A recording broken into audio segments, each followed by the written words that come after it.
Boa noite. O Grupo Bandeirantes de Comunicação mantém a tradição e promove o primeiro debate entre candidatos à Prefeitura do Rio. Ao vivo, aqui do palco do Teatro Oi Casagrande, no Leblon, que vive uma noite especial, já que faz aniversário. São 50 anos contribuindo para a cultura do país. Mais uma vez, a palavra-chave deste encontro é interatividade. Nós queremos promover um debate em que você tem a voz. Mande seu comentário ou sua pergunta pelo Twitter usando a hashtag #DebateBandRio. Este debate também está sendo transmitido em rede nacional pelo Band News TV, pela rádio Band News Fluminense FM, pelo nosso site e pelo Facebook, na página oficial da Band Rio. A regra com relação ao número de participantes foi aprovada pela maioria dos candidatos em reunião com a direção da emissora na semana passada, conforme a legislação eleitoral vigente, informadas ao Tribunal Regional Eleitoral. Hoje, o Supremo Tribunal Federal se reuniu para definir mudanças na lei no que diz respeito a quem tem direito de participar dos debates políticos. Como a decisão do Supremo ainda não foi publicada, não altera o debate desta noite. Participam deste encontro 7 candidatos. São eles: Alessandro Molon, pela Rede; Índio da Costa, pelo PSD; Carlos Osório, pelo PSDB; Flávio Bolsonaro, pelo PSC; Jandira Fegali, pelo PCdoB; Pedro Paulo, pelo PMDB; e Marcelo Crivella, pelo PRB. Neste primeiro bloco, cada candidato escolhe um adversário para responder a uma pergunta. Acompanhe as regras. O primeiro bloco será de perguntas entre candidatos. O tema é livre. A ordem de quem abre a rodada é definida por sorteio. Quem faz a primeira pergunta é obrigatoriamente o último a responder. Um candidato não poderá perguntar para quem lhe dirigiu pergunta. Cada candidato poderá responder uma única vez por bloco. A pergunta pode ter, no máximo, 30 segundos. A resposta, 2 minutos. A réplica, 1 minuto. E a tréplica, 1 minuto. Em seguida, para fechar o bloco, 2 candidatos responderão a perguntas diferentes do Twitter, selecionadas pela direção do programa. O tempo de resposta é de 1 minuto e a ordem obedecerá à organização das bancadas. Participe enviando perguntas pela hashtag #DebateBandRio. Boa noite a todos os candidatos, boa sorte. Boa noite. Obrigado. Iniciando então o debate de hoje, vamos ao sorteio de quem abre a rodada de perguntas.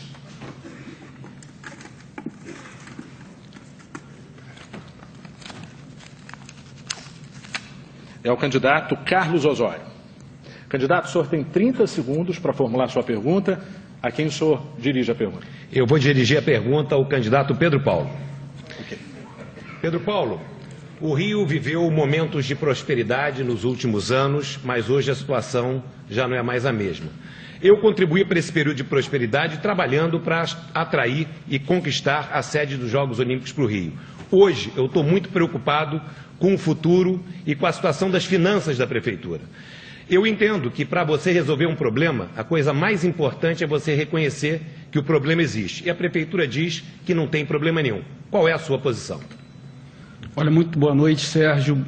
Agradecer à Rede Bandeirantes por essa oportunidade, dizer que é um momento especial, porque eu queria também me dirigir a todos os cariocas.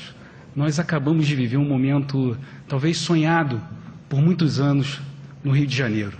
Agradecer ao carioca pela paciência. Durante 8 anos nós transformamos essa cidade. Eu tenho muito orgulho de ter participado ao lado do prefeito Eduardo Paes dessa transformação. Muitos não acreditavam que fosse possível.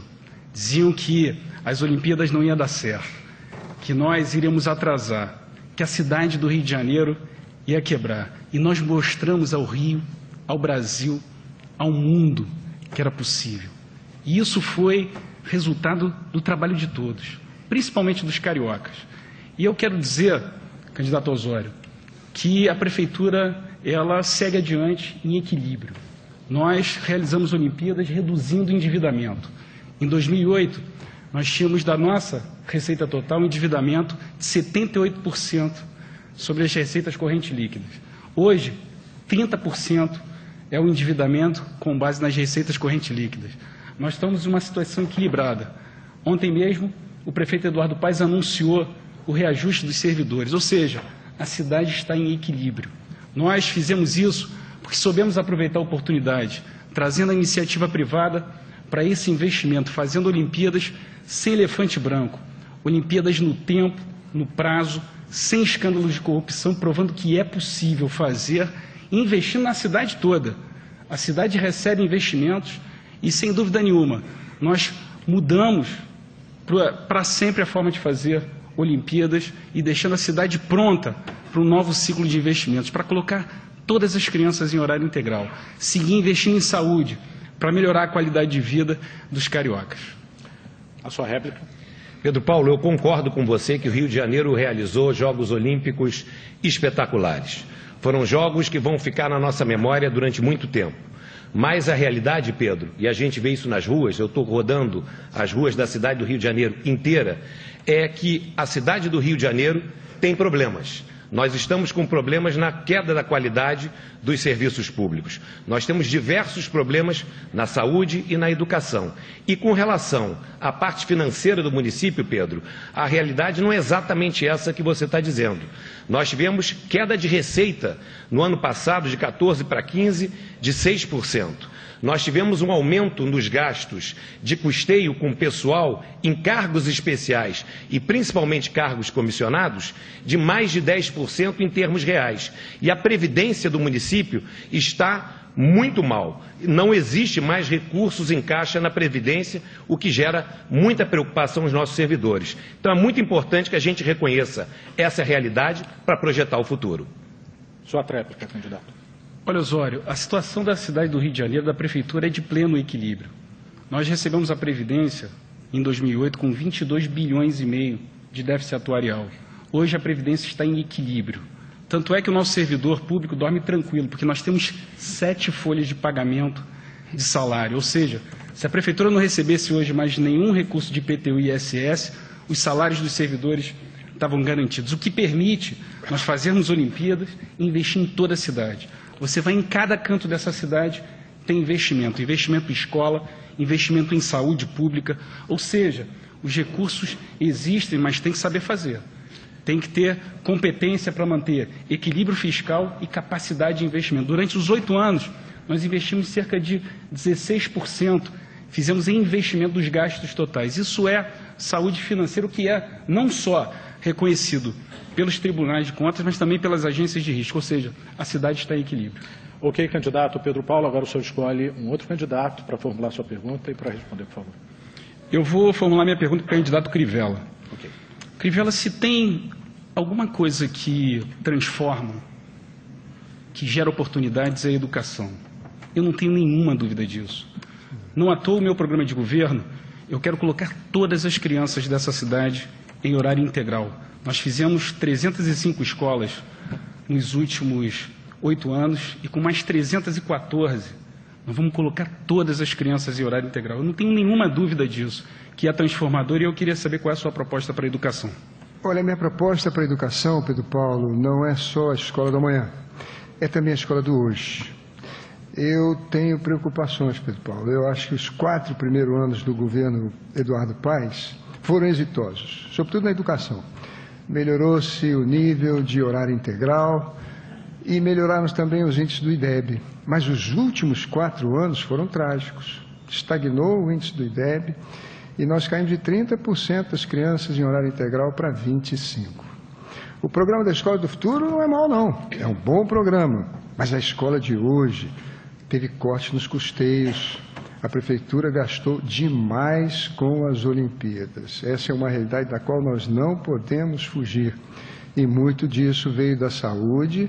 Se você vê os valores, não nominais, mas reais, que a Prefeitura gastou nos 4 primeiros anos, e comparar com os 3 do segundo mandato, a Prefeitura deixou de aplicar 700 milhões de reais na saúde para fazer obras para as Olimpíadas. Isso é uma coisa grave. Mas voltando para a educação, eu acho que é necessário nós melhorarmos o salário dos professores. Eu tive conversando também com os professores daqueles alunos especiais, são 8 mil na rede pública, com síndromes e transtornos. Eles estavam me dizendo, as professoras, de que mandam crianças para casa com uma fralda que volta no dia seguinte com a fralda suja, porque não levam uma fralda para trocar em casa. Reclamaram muito dos recursos de custeio. O programa A escola do amanhã é bom e deve continuar, mas é preciso lembrar da escola de hoje, que precisa e muito de manutenção e de professores motivados com seu plano de cargo e salário em dia. A experiência da Prefeitura foi trágica nesse aspecto, inclusive usando de violência naquelas manifestações trágicas que vimos na Câmara de Vereadores. Sua réplica. Olha, Crivella, se tem uma coisa que eu tenho absoluta convicção que transforma, é a educação em tempo integral. Nós acabamos de receber o resultado do exame que nós fazemos da rede, e as crianças que estão em horário integral têm uma progressão na sua nota que é extraordinária. Por isso, o meu programa prevê colocar todas as crianças em horário integral. É possível, claro. Quem fez 305 escolas em 8 anos pode fazer outras 314 e reorganizar a rede de ensino para que nós possamos colocar todas elas em horário integral. Não está faltando recurso de custeio para a refeição. Tanto é que na educação infantil são 4 refeições e no ensino fundamental são 3 refeições por dia. Sala de informática, todos os equipamentos. E o nosso professor, Crivella, ele tem um dos melhores salários das capitais. Não é o salário dos sonhos que o professor merece, mas é muito melhor comparado aos demais. Nós não prescindimos de uma escola de qualidade, de um professor capacitado para uma boa educação, e fico feliz que você reconhece que a Escola do Amanhã é um bom projeto, mas só lamento a timidez do seu projeto, que prevê só 50% em tempo integral, quando o meu projeto 100% de tempo integral. Sua tréplica. Não é timidez não, Pedro Paulo, é realidade. A gente precisa viver na realidade dos fatos. Veja, Pedro Paulo, nós votamos no Congresso que as crianças especiais com síndrome e transtorno tinham que ter, para cada 3, uma professora. A Prefeitura foi pressionada e fez concurso para 2.500. Sabe quanto chamou? 150. Milhares de professores se inscreveram. 2.500 passaram, mas só 150 foram chamadas. Essas mulheres, eu descobri, eram mães das crianças. Elas queriam trabalhar na escola para cuidar de seus filhos e ganhar um salário, mas não foram chamadas, uma imensa frustração. E das que foram chamadas, todas me reclamaram de que falta sim, inclusive fralda. Então nós precisamos ter realidade, e a realidade é que falta recursos de custeio nas escolas. Candidato, agora o senhor faz a sua pergunta, quem o senhor escolhe? Eu queria fazer pergunta ao Bolsonaro. Ok. Bolsonaro, um dos problemas maiores da nossa cidade é a questão de segurança. Eu sei que é um tema no qual você é especialista. A Prefeitura diz que a segurança não é problema dela. Você concorda com isso?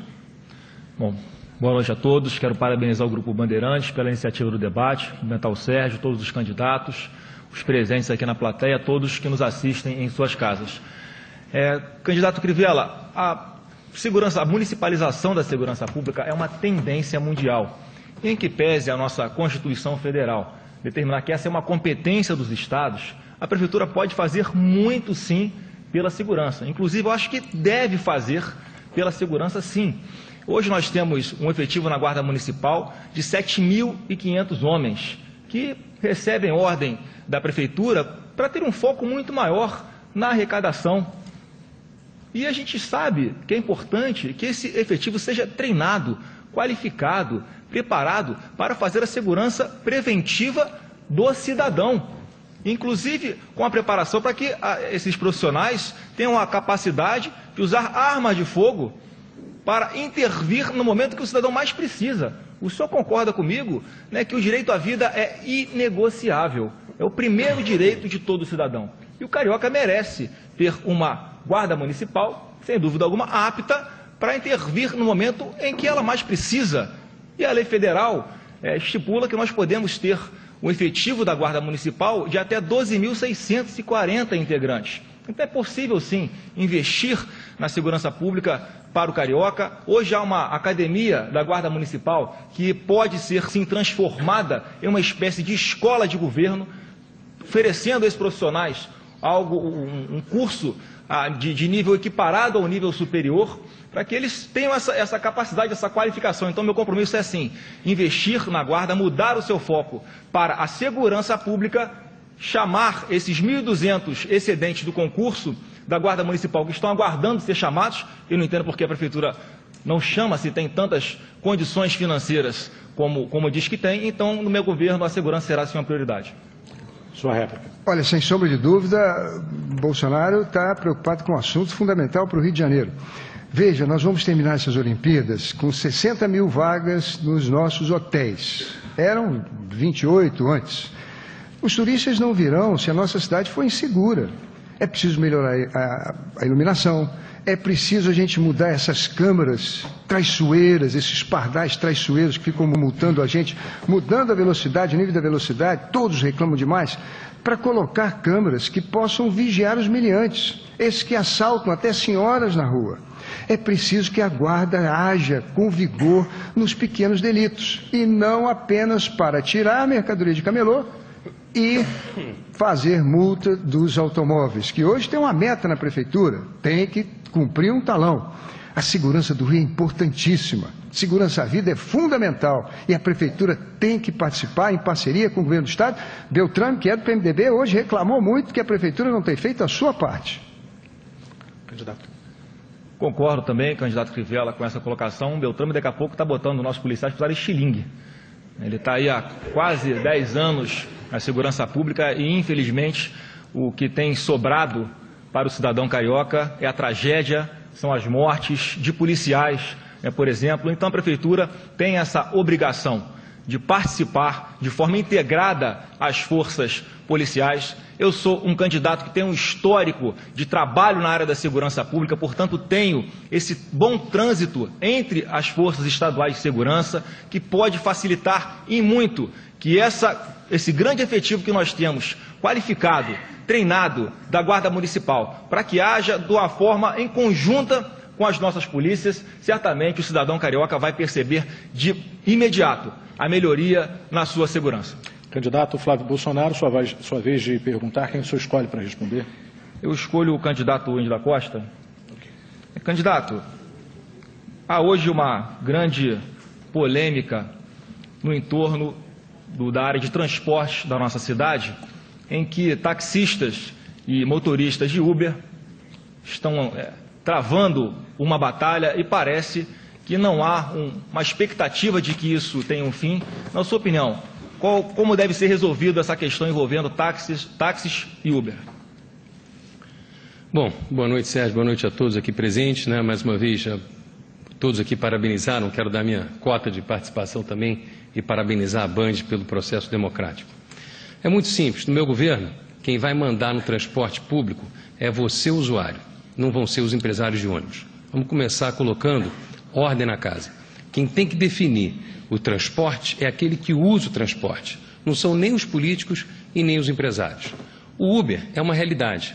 Tem uma decisão judicial. Essa decisão judicial ela diz que o Uber ele tem o direito de funcionar na cidade do Rio de Janeiro. Eu vou regulamentar o Uber e simplificar a vida do taxista, que leva até 30 dias para regularizar o seu carro. É a barbaridade. São 4 vezes por ano que o taxista tem que ir a algum local para poder ser fiscalizado. Quer dizer, é no IPEM, é no Estado, no DETRAN, é também na Prefeitura, na Secretaria, é também, enfim, o taxista, ele tem, até detetização ele tem que fazer 2 vezes por ano. São obrigações em cima de obrigações. Custa caro para o taxista e dá um trabalho danado. E, por outro lado, o Uber tem toda essa liberdade de atuação. Agora, é um serviço que é aprovado pela sociedade brasileira, pela sociedade carioca, tem uma determinação judicial de funcionar e qualquer um aqui que diga que é contrário ao Uber, simplesmente não pode fazer nada, porque tem uma decisão da justiça de que o Uber funcione. Então é melhor que ele funcione em igualdade de condições com os taxistas e a gente melhore o serviço dos taxistas. Agora, não esquecer, quem manda no serviço hoje de transporte público na cidade do Rio de Janeiro, aliás, há muitas décadas, são os empresários de ônibus. E é por isso que a qualidade do transporte é tão ruim. E comigo essa realidade vai mudar. Candidato, sua réplica. Candidato, eu concordo com a sua colocação.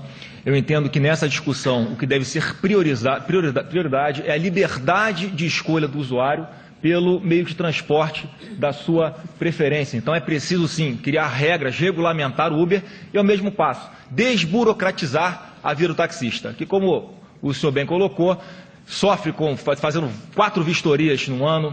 As fiscalizações da Secretaria Municipal de Transporte muitas vezes são draconianas. É injusto, fazem uma blitz e quando tem um arranhadinho no para-choque do taxista, um amassadinho de leve na porta do taxista, eles lacram o carro, apreendem, o taxista tem que pagar